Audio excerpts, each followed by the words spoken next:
विधवा पहले छोटी रे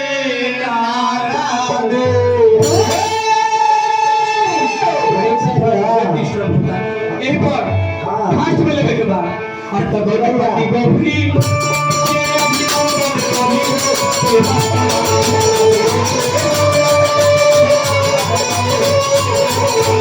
गणपति गौरी नंदन के अभिनंदन करियो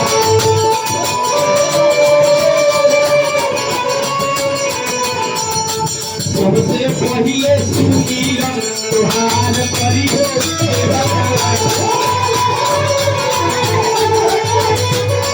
सबसे पहले सुमिरन तुहार